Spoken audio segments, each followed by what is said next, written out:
идомаи ахбор. Қувваҳои муссалаҳи Ҷумҳурии Тоҷикистон дар ҳифзи марзу буми кишвар сипари боэътимоди давлату миллат аст. ҳукумати Ҷумҳурии Тоҷикистон бо мақсади таъмини моддию техникии ин ниҳоди қудратӣ таваҷҷӯҳи махсус зоҳир намуда тадбирҳои заруриро марҳила ба марҳила амалӣ менамояд. шароити имконоти мавҷуда дар қисмҳои низомии мамлакат буд ки сол то сол шумораи ҷавонони ихтиёрӣ ба сафи қувваҳои муссалаҳ бештар мегардад. артиши миллӣ ва ё қувваҳои муссалаҳи ҷумҳурии Тоҷикистон дар заминаи корозмоӣ давоми солҳои мавҷудият пурқудрат гардида ҷузъу таомҳои худро бо шароити мукаммал таъмин намуд. ҷумҳурии Тоҷикистон ҳамчун давлати демократӣ, ҳуқуқбунёд, дунявӣ ва ягона аз рӯи реҷаи мувофиқ ба талаботи ҷомеа низоми хизматро дар сафи қувваҳои муссалаҳ барои ҷавонон дар асоси конститутсия муайян сохтааст. бо андешидани тадбирҳои қатъӣ ва устувор намудани пояҳои давлатдорӣ шароит дар қисмҳои ҳарбӣ марҳила ба марҳила мукаммал гардонида шуд ва ин омил ҳавасмандии ҷавононро барои шомил шудан ба сафи артиши миллӣ афзун сохт.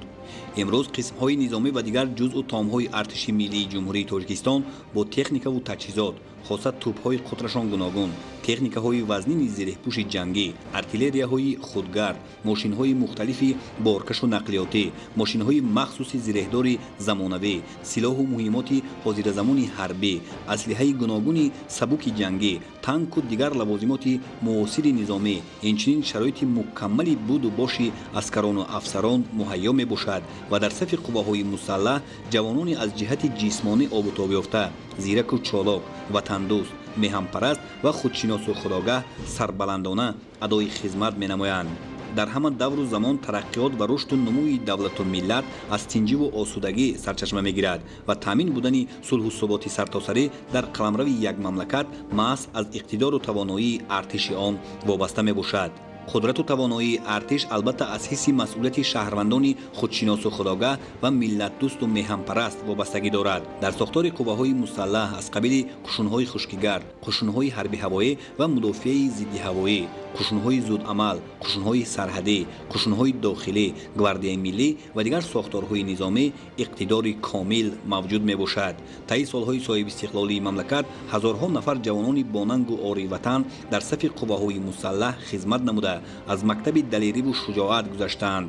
бо адои қарзи муқаддаси фарзандию рисолати мардонагии худ аскарону афсарони шуҷоии ватан манфиатҳои миллӣ ва муқаддасоти давлатиро ҳимоя намуда амнияти давлат ва ҷомеаи шаҳрвандиро бо сарбаландӣ таъмин карданд ва имрӯз таъмин карда истодаанд.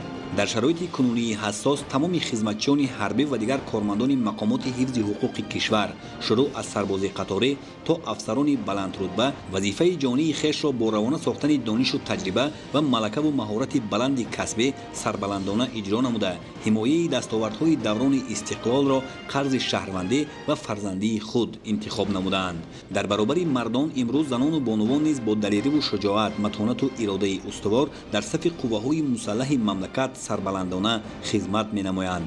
ин аз он шаҳодат медиҳад ки миллати тоҷик аз азал бо нангу номус ва ватандӯсту меҳанпараст аст ва баҳри хушбахтиву саодати рӯзгори ҳамдигар тамоми қувваву маҳорати хешро сафарбар менамояд. хизмати содиқонаи занону бонувон дар баробари мардон барои насли ояндаи миллат яъне наврасону ҷавонон бояд мояи ифтихор ва намунаи олии давлатдорӣ бошад. ҳисси баланди худшиносиву худогоҳӣ ва матонату мардонагии хизматчиёни ҳарбии қувваҳои муссалаҳи Тоҷикистон эътимоду боварии халқро ба ояндаи дурахшони ватан устувору қавӣ месозад.